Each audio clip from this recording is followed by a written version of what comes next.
All right, we're back. We got another great guest. We're going to bring on Coach Eatman. He's at North Plainfield High School. I think before that, he might have been at Parsippany, I think. And Yeah, he's been at Parsippany, a couple other spots. We'll let him tell his story. Yeah, he's starting to really build. He's going to build that program up. We're going to talk about what it takes to really start building up a program. We'll go into a little bit of his background. Without further ado, let's bring Coach Eatman on. How you doing, Coach? Hey, how's it going, guys? Thanks for having me on. Coach, appreciate you, man. We're excited to talk to you. Give everybody a little bit of your playing background, your coaching background, and then we'll roll from there. Okay, yeah, no problem. Well, I played at South Plainfield High School. That's where I played quarterback. It's actually my rival now as a coach. So that green shirt in my picture that you guys posted, that's gonna make some people mad. It's not good. But anyway, yeah. So I played quarterback at South Plainfield. I went to school in Mount Ida. College, UMass Amherst. I actually bought up the property now. Then I transferred over to William Patterson. Played a year there, and then I started coaching. When I first started coaching, I coached in South Plainfield. Actually, ironically enough, I went back, home, coached the quarterbacks over there. Then my journey kind of just picked up over there. I went from, South Plainfield to Colts Neck. I was an OC over there. Then I went to Neptune, pass game coordinator in Neptune with Coach Tariq Holman. Then I, got my first head coaching gig in Parsippany High School, where I was a head coach over there for 2 years, and then I got to the North. Trying to be the king of the North now. So, and this will be my third season in North Plainfield as a head coach right now. North Plainfield's a place that they've had some good years. They've been up and down over the years. What is it like to really take over a program and try and really try to build a tradition in there? Because where you came from originally, like South Plainfield, and that's a place that has originally had a little bit more tradition there. What is it like to really take over a program and build up a tradition and from the ground up? What is that like? I think number one thing you look at it as the journey is everything, right? So I feel like the places that I have been kind of set me up for what I'm going through right now. I was in, like you said, South Plainfield. Where tradition, the football tradition's heavy. I was part of it as a player, part of it as a coach. We kind of helped rebuild there. Same thing in Neptune. Football's huge in Neptune. Just getting involved with the community down there and just seeing, the importance of how to tie in the community with administration, with football and things that we're trying to do as a coaching staff to, my two journeys as a head coach. And just the things that you pick up along the way, like, we're teaching tradition. I think North has a tradition of good, tough football. I think when they got into realignment, now that we're in a GMC, more of a GMC based league, it's Right. prime for me because I played there as a player. However, Yeah. North Plainfield isn't from, that area. They don't play very many games in that area. So now I think, with the mix of me and, that brand of football getting mixed with that GMC, now I think we're starting to see exactly what, needs to be done. And I don't think you need to change, right? I think toughness, is what is going to get us through. And my kids now, my sophomore class now, they'll be seniors. I had them for 3 years. There's, I got a good nucleus, about 22 kids, that I had for the last 2 years coming back. And I think that that's important right now. I think they understand me. The school understands us. I think everyone, will understand, the type of football they'll see on Route 22 this year. With respect from how you try to change the culture, what are some of the things that you really had to do to really change the culture of the program? So I think, yeah, old coaches, like guys like my age or a little bit older, like back in my day and, all that stuff. But, I don't really like to do that much. However, I think the weight room was a major staple growing up. I mean, it literally changed the trajectory of my career as a player. And I try to tell them, I'm like, listen, I put on 30 pounds, I think, in my junior going into senior year, just to take on the beating of what we call a high school football season. And I Mhm. think that's where it starts. I don't think you can avoid that at all. I think as much as football wants to evolve and everybody wants to do what they see on television, I think if you don't have the strength, if you're not able to go out and be physical, and run the ball and tackle and block, I think the fundamentals of football really start in the weight room. So the last 2 years we've been pumping that a lot, and just teaching football from a foundational or fundamental standpoint. Um, it has been monumental for our kids. I mean, our offensive line, pretty much all those guys come back, and our tailbacks, and like you can really see how kids have grown up through that, through that mantra of just staying in the weight room, making sure you're picking up some extra work on the field by yourselves, right? Everything can't be coach driven, right? We all know good culture is player driven more than it is coach driven. So just the fact that I've been preaching that for the last, 2.5 years, and now in year three, like you can't drive past our football field without a football kid on it, or the weight room can't be open without a football kid in it. And I think those are the things that, have kind of, changed around here for sure. And what are some of like so this year's a big transition year, right? So you got your sophomore group that you started with is going to be seniors. The freshmen are your group that's going to be juniors. Like what are your numbers looking like right now? And what can what are you looking forward to? Because now you're starting to get those younger guys that have been playing as a young age. Now they're going to be up, and they're going to be older guys. What can we expect there? So yeah, so I think right now we are about 50 on the roster. Of that 50, 30 are kids that have played for me already, right? So we're Yeah, almost that's at a huge. complete, a complete split, and there's, with that being said, there's kids now in the school that haven't really been involved with football that are now interested, right? Because, Of you course. got 50 kids walking around the school, whether they're coming in, a couple of freshmen, coming in, and they see that their friends are, part of something that is growing, they want to be a part of it. So, with that 50 number now, I wouldn't be surprised, hit August, another, 10 to 12 kids, come out again. So, we're rooting for the 60 number at least for this year, right? I think that's something that's obtainable. But like I said, nothing sells your program like word of mouth, and them seeing their friends walk around the building, 15 pounds, heavier, definitely visibly stronger.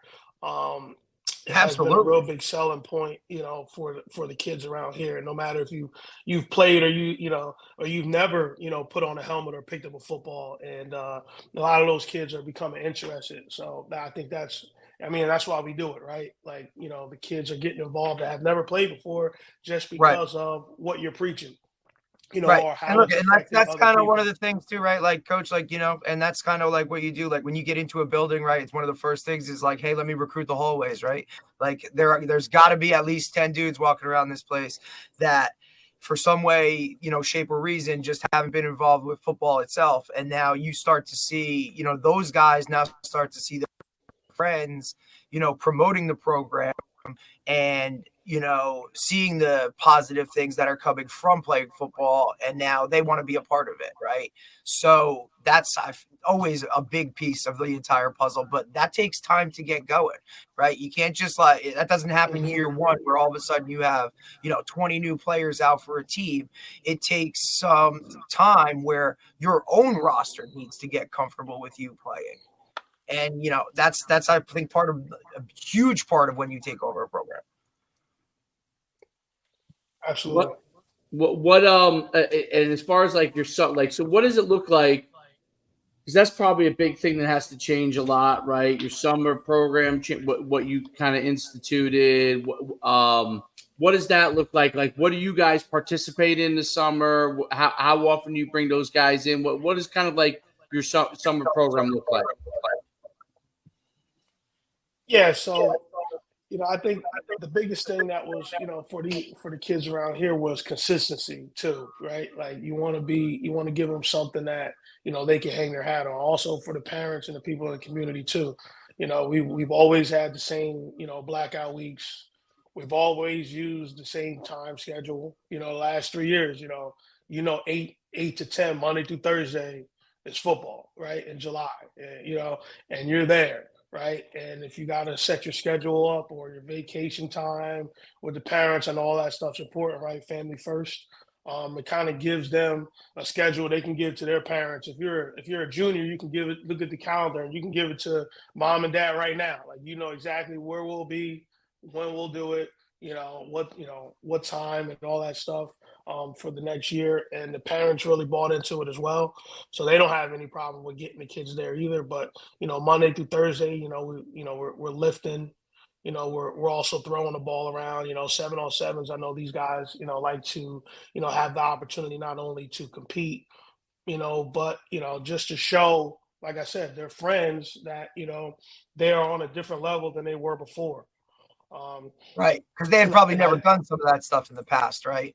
Exactly. So like we throw, and compete, with some teams that we've done this with for the last couple of years, along with, going to some of these tournaments and getting, Yeah. the kids an opportunity to be that kid that's, seen by a coach at the college level, or even if Mhm. it's just to get a Twitter post about you, about how you That's perform, important. on a weekend. I think this stuff is tremendous, right? Like we talk about back in the day. Like, remember I brought that up. I'm like, could you imagine if, you know, everything you did could have possibly been on Instagram or Twitter, and you know what I mean? Now you don't have to tell people, all right, Nope. you don't have to Moby Dick the situation, right? Tell the people about the whale, right? They can Yeah, see man. it 2 catches for turns into themselves, 22 catches. and I think that stuff's part of the game now. You can't avoid it, right? So I think our kids given the opportunity to do stuff like that. We'll do some, combined practices with some, high level teams, in August.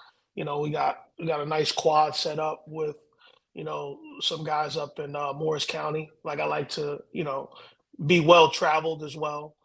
Just give them experiences that they won't normally have. And then I know we won't be playing week 0. That's part of our off season this year too. So that gives us an extra week. I think that's imperative. Like you said, when we got a lot of young guys, getting used to it, they'll get to, get that game scrimmage in and see a whole weekend of some, some good football. Probably travel down to Battle of the Beach. Shout out to, my boy Tommy down in Manchester. He'll be trying to mix it up in that. Or I know a couple guys down there You that'll got be the down early there for game. sure. So, I'll try to see some of the guys that I've coached with playing in that game, and then my kids will get an opportunity to see some guys play some high level football before we embark on week 1 against Belleville. As far as so you mentioned like how kids use social media and to get themselves out there. Like, are there things that you guys do yourself, with North Plainfield to try and promote the program? Do you focus more on promoting the players? What are some of the tools that you use from that standpoint? Well, I do use Twitter a lot. Twitter and Instagram as well. I'm more of a Twitter guy because I think that it reaches more of that college platform, especially with the with the huddle highlight reels and things of that nature, so the kids can get that stuff out and repost it. I think Instagram is more for their friends. Facebook, right? They don't have those, right? But that's more Hell for no. the family. But They I got think no clue. Twitter, I think Twitter has been a major factor. We got some We actually have one of our former, I think, basketball players now doing some of the photography for us. So I think that's also good, right? Like you don't have to have been a football player to be a No, part of our atmosphere, right? And I think it also reaches, the friends, the local community, as yep, well as gives that, former Canuck an opportunity to boost his brand. Culture's everything, right? We're not just trying to affect our team, we're trying to affect the entire city, so mhm, doing stuff like that. His platform has grown. Our players, have gotten noticed. They're going on college visits now. Our juniors are taking advantage of those junior days. And then just my connections with some of the, I can even say some of the guys I've even coached at this point, coaching at the next level. So yeah, now I get to talk to them, and it starts to age me real fast when, real fast, buddy. when you were coaching a guy that's now coaching in college and now Yep, recruiting your kids. And, I think that's big, letting them know that, you know, this, it's bigger than just what we see on a daily basis, right? Like get out here, get seen, have some conversations. It can't just be what direct messages on Twitter, right? We need to get you guys face to face with some of these college coaches, and learn to have that conversation, one on one, and see what it's like from somebody else. right, So that right. stuff's been, tremendous for us too. Yeah, and What that's a what big piece of the puzzle. yeah. Yeah, what is the education of college coaches like with that from that standpoint? Do you have to do a ton of reaching out, right? Because obviously, with like some of the traditional programs, those guys when they reach out, they have a little advantage, right? But then I've been in this situation, so I'm speaking from knowledge here. When I was at Palo Alto Park, Leonia, and we built it up from horrendous to eventually a powerhouse. Um, but it was a process getting coaches, and this is really pre. I guess Twitter was already starting to be a thing, but it was a pre a lot of the other stuff. But I remember the process of educating people on like, hey, yeah, there are players here, and take a look. What is that process like? Well, what are some of the things that you have to do to educate coaches that you guys got players here? Come take a look. So I mean, I stay in constant contact with definitely the high school coaches around the area as well. So if That they helps. if they have a player, right, that I know people are coming to see, that gives me an opportunity to drop a shameless plug for one of my players. So if that guy's around, maybe he can stop by the school for a couple of minutes. Give my player an opportunity. Maybe I'll send them some film when I get that chance to, but I think, just, traveling to a lot of college and, high school football clinics. And like I said, just having those conversations once, those coaches understand that you're genuine. Um, and then when, that time comes and you do have a player that can play on that level, just, sending him that link so he can see it and evaluate it for himself. And then if you get some feedback, and I want honest feedback. You don't have to tell me my guy's going to play at a Right. Division 1 level if he's not. And like I said, with that rapport, I think we're all football coaches at the end of the day. We all have families. We all have players that we want to keep that relationship solid with. So we just have those conversations consistently and just creating a recruiting. I have a recruiting chart. So I send it out when it happens, when that I forgot the actual date this year, but I send it out to all those college coaches on the email threads as soon as that day opens up. And regardless, they can see that I have a 25, 25 this year or 26 next year, and then, I put their GPAs on there, their height, their weight, their 40 times, their Twitters, their Right, all their emails, and just measurables. yeah, just allowing them to create the picture on their own and then see the film, and then before they have to ask me a question, I've answered about 5 or 6 of the major ones. Right. So I think making it easy for those guys to recruit your kids, I guess, is the best way to put it, right? Right. And I think that's extremely important, especially coming from a program that now you're trying to build, right? Like maybe you just don't have those level of guys right now, right? And obviously, Dave can speak to it on a whole different level, literally taking, Palisades Park Leonia from, a JV program to a varsity program and then putting guys out at a very high level.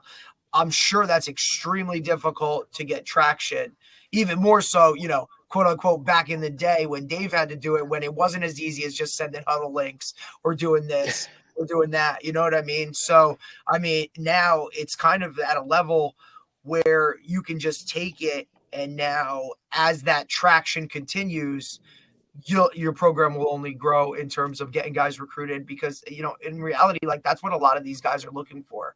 And, when the coach goes into, a school down the road and they're like, hey, I played against this kid on, North Plainfield, who's a dog, you might want to go check him out. Now it starts to build traction. You start to build your network with all those other guys, and it just kind of grows from there.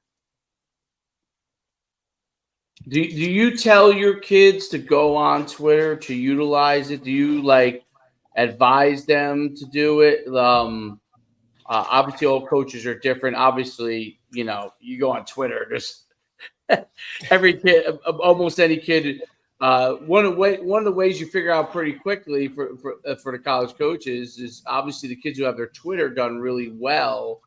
You, in general, are at least some level of college prospect because most people who aren't college prospects aren't taking the time to do that, right? So now they may be a T3 prospect, and there's different levels, but do you see your kids starting to do that? Like one of the things that I saw was kids, like when I first got there and I told them, hey, you might want to email coaches. This is when email worked. Yeah, not they looked anymore. at you like you had 10 Email doesn't work anymore. Yeah. But I'm saying like, I used to tell them, and they would, they would do it. And it was like, look no, at you like, what are you talking about, coach? And then it was like the Twitter actually started to become a little bit of a thing.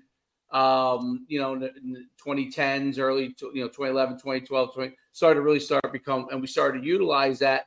And I noticed, oh, wow, these kids started to create like one by one, like profiles. And then I would say, okay, make it look a little more like this, put your GPA. Do you advise your kids on that process? Do they do it on their own? I don't know. What does that look like?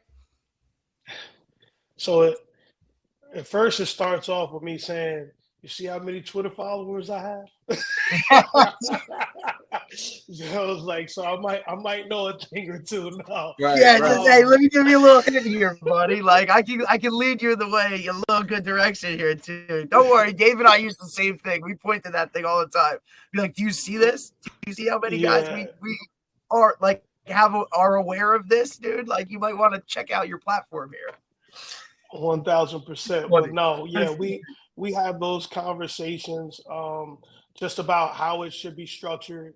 And then I think the best part, like especially nowadays, like kids have to see things before they can tell us something, right? And we'd be like, all right, we believe it. We're just gonna go out and do it, right? Now it's it's the show me era, right? So I just pull up a Twitter account that's done really well, and show them that your class should be here, your huddle link should be here. Right. This is the type of profile picture you should have. This is how long your huddle should be if you're posting a highlight film. You know what I mean? Right. Your height, your weight, what kind of schools are you trying to attract? What are you retweeting?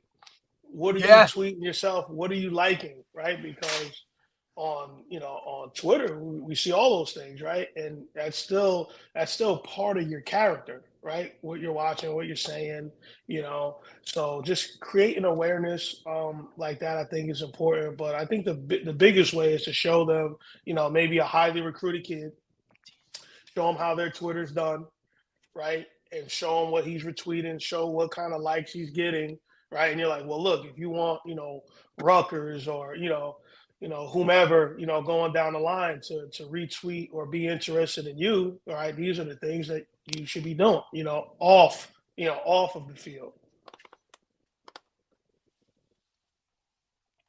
It's a thing that it's really an interesting process to see them start to realize, like you're very active, you post your camp, you're posting, I love how you post the GPA and academic stuff of your kids, because I think that makes a difference.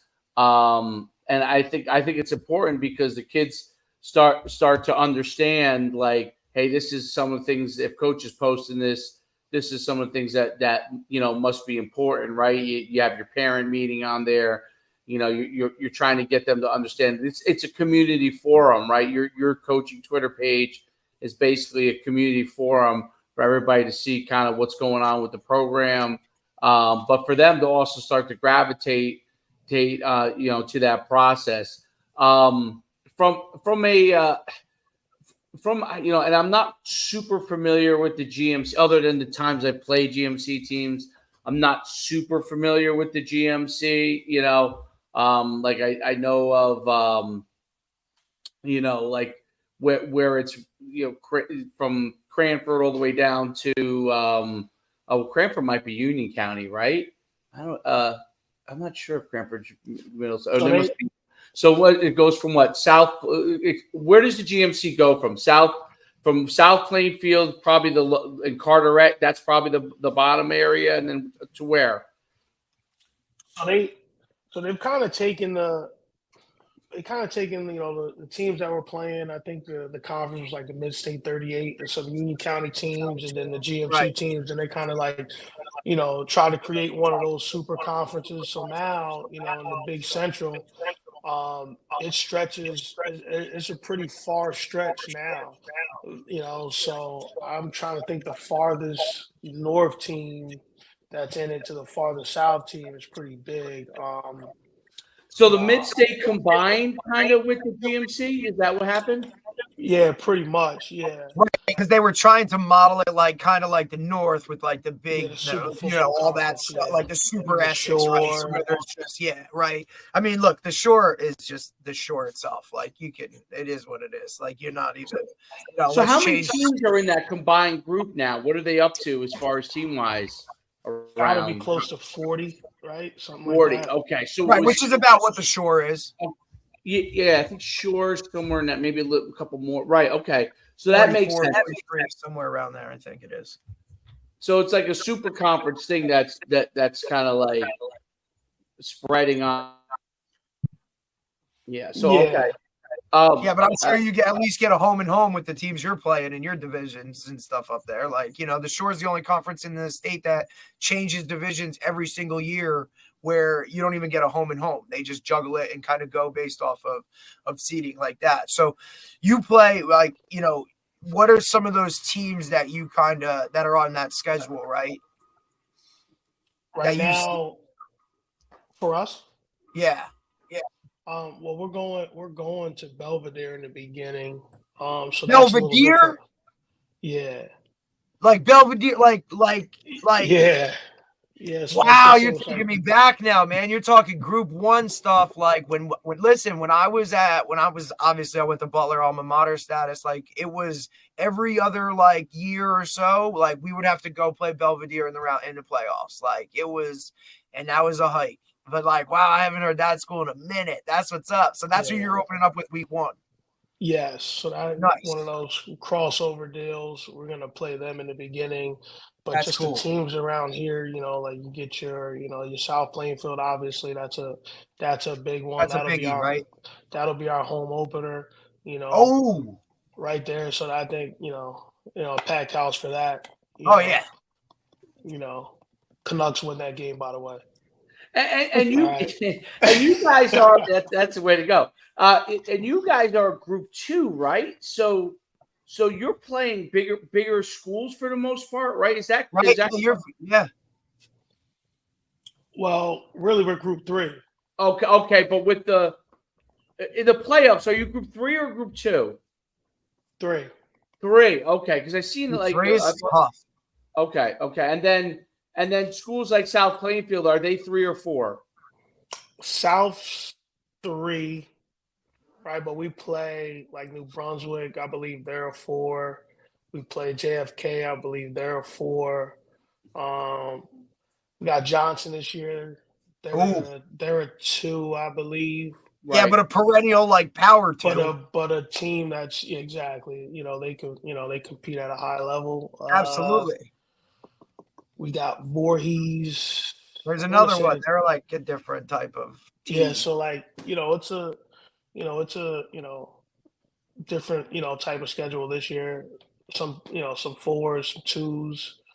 Right, which you always look at a schedule, right? And when you're talking, group ones, twos, threes, for people that don't know, right? Obviously, here in New Jersey, we have 5 groups of teams. Group 5s are the biggest, group 1s are the smallest. And, based off of our PowerPoint system, the bigger the team or the bigger the group, the more quote unquote PowerPoints you get when you play them. And that all helps in your playoff seeding and whatnot. But also, So, you but have this to have year, I didn't want to pause you on that one, but No, this you year good. the group size isn't going to matter. I saw that. Is that crazy? That's going to be interesting, right? So I think 100%. Explain that big. to me. Explain that. So now, now beating someone that's a bigger group than you doesn't get you any points. Oh, it's wow. going to be based off of the merits of their wins and losses. Yep. So now if you go down and you're a 5 and you play a 3, it depends on how good that 3 is, right? And how good that 5 is, right? Just because you're a big 3 and a small 5, right? Well, Those I two think numbers that aren't was, gonna be empirical, right? It's going to be right. And I think how they probably, good. that was to encourage, not to cut you off and whatnot, but that was probably to, obviously to encourage, right? If I'm a group 4, right, and I play a group 1, what are the merits of me doing that? Absolutely nothing, right? Because if I win, well, great, you're a group 4, you're supposed to win. But if I lose, now that's god awful. You're a bigger school. You should be beating up on the younger guys, right? So I think it's kind of a little bit of a ploy so that more people will just start playing games, right? And doing those kind of things. Because it's always an issue getting games whatnot for the most part, right? Because everybody's always trying to fill a schedule. But like I said, now you can have those where, hey, a good group 1 team can go and play, for me now as a bigger group 4, it doesn't hurt me to go take that risk to play a group 1, right? So it's aiding those other teams in helping to get explain it to me. So there's a rating that rating used to have. That's what it's basically going off of, the rating. And then there's no longer PowerPoints?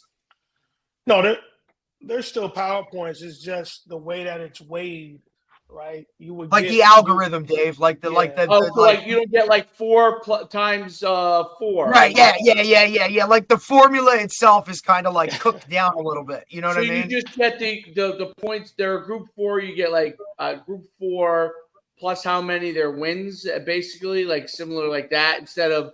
Right, and I think you get based off a strength index too, right? Yeah, that's how I've been out of the game. Yeah, you almost had the old BCS system back in the day. Yeah. Hey, man, whatever works, man. Come on, man.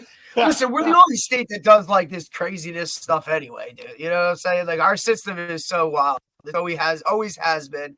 It is what everybody wants to, the parochials this and let's give points for playing a parochial. We'll give you double the points. So teams are all right, I'll just go lose by multiplier. 50. I'll still make the playoffs going 3 and 6 or whatever. Is that still there? Is the multiplier still there? No, I think the multiplier. It's that's switched up too. You can lose it.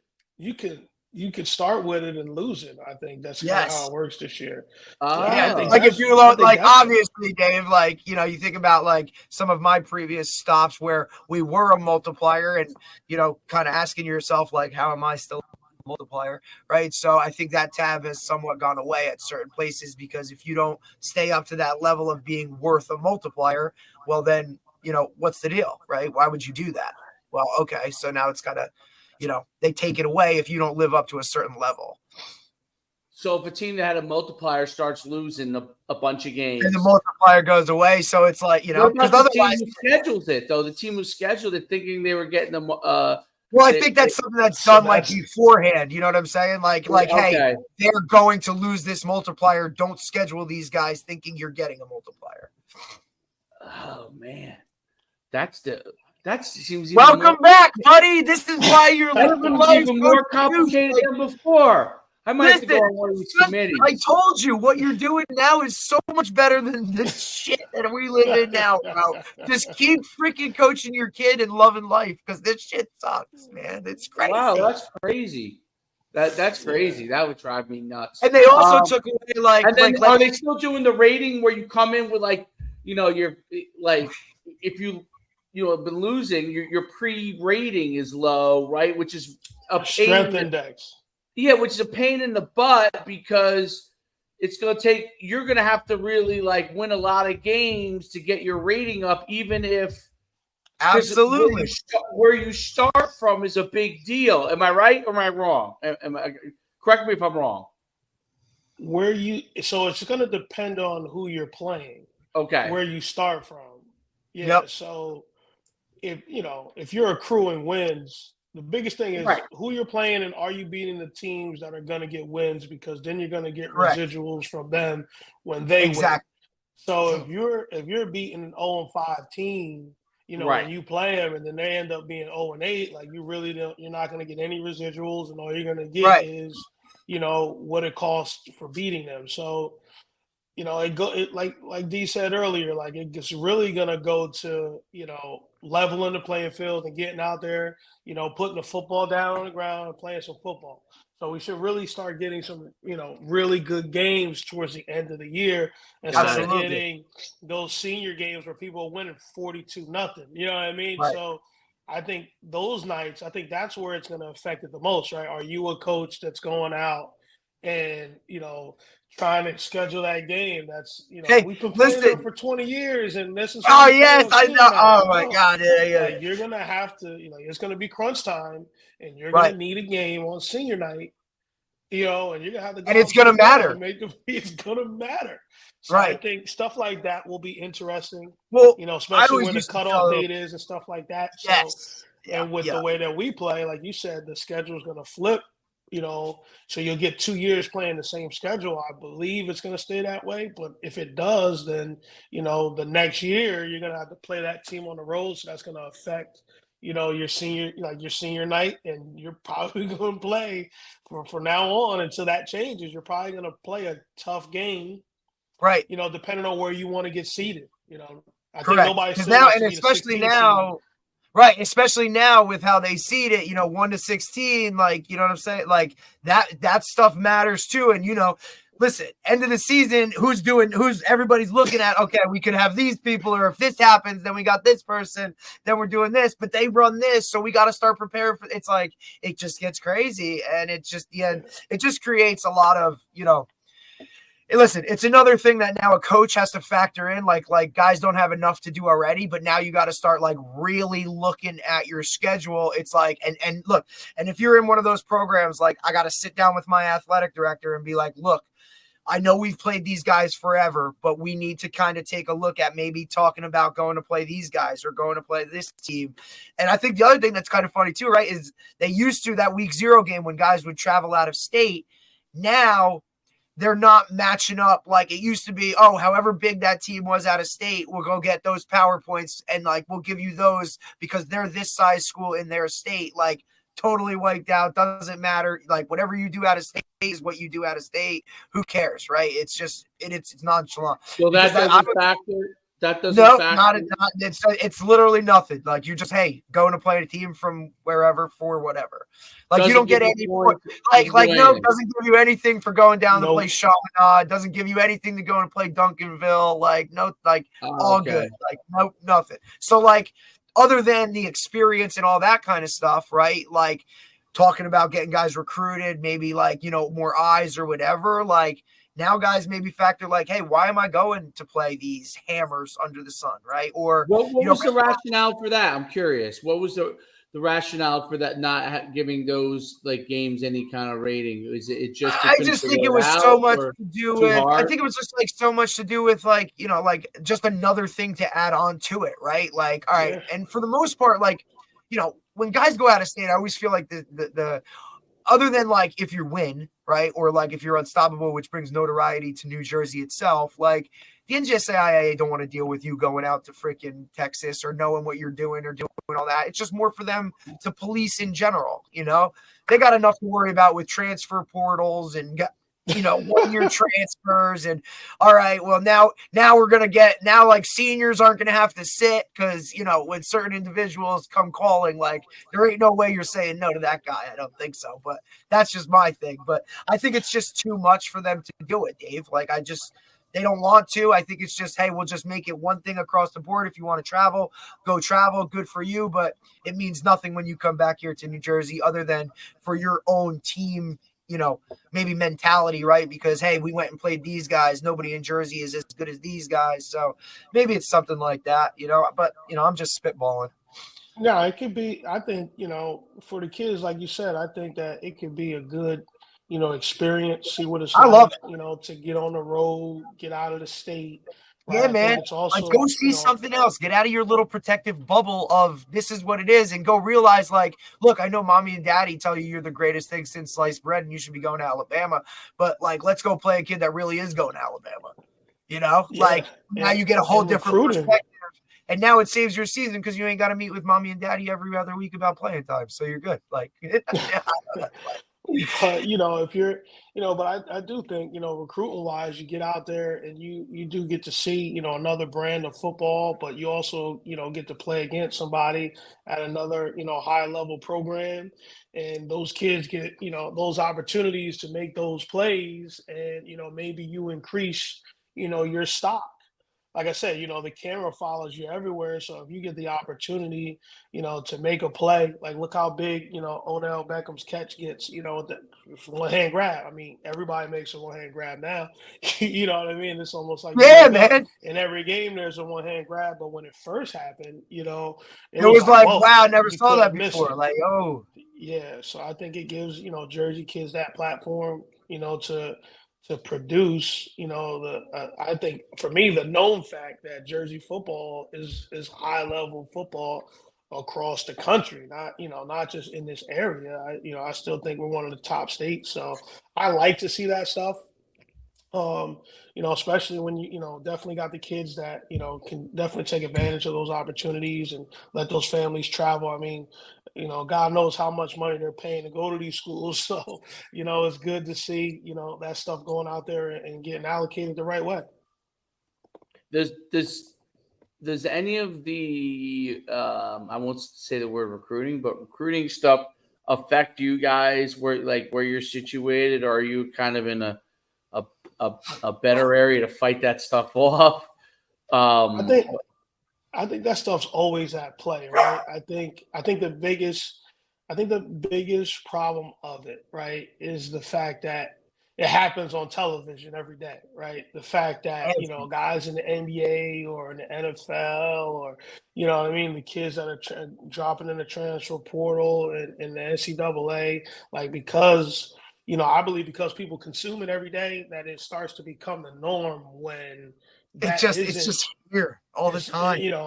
Before, it didn't matter. It did not matter if you won or you lost. It mattered, right, when you stepped on the field. Like, it mattered when you put the football down in the middle of the grass, because this is before we're talking everybody had turf, right? Because AstroTurf was terrible. I remember just scraping my knees up. But you take the ball, put it down on the grass, like it's you 7 from over there versus us 7 from over here, winner takes all. And then as you grew up, like in the back, you're playing those games in the grass while the real football game's going on.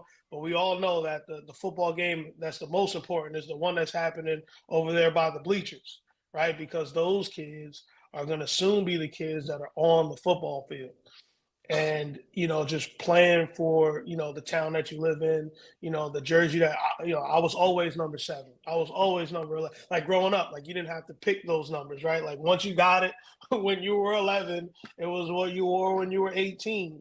And it matters. Because that's, no longer the norm. And in some places it is, right? But for the most part, it's changed because, there's no more Larry Bird, Magic Johnsons for forever, right? There's no more. Right, one team for the jump. Like you don't see that. There's no more Jordan and the Bulls versus the Bad Boys or the Pistons or the Knicks. Going against Reggie Miller and the Pacers, like that stuff.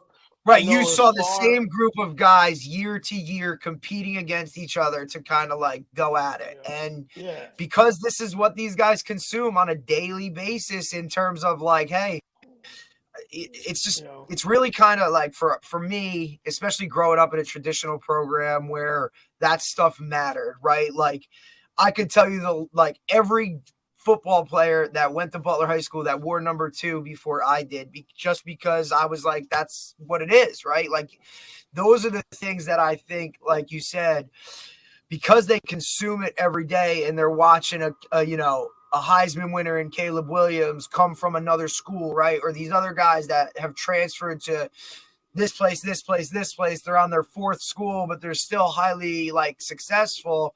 These guys think like that's a path and like a more of a positive way or whatever to go about it.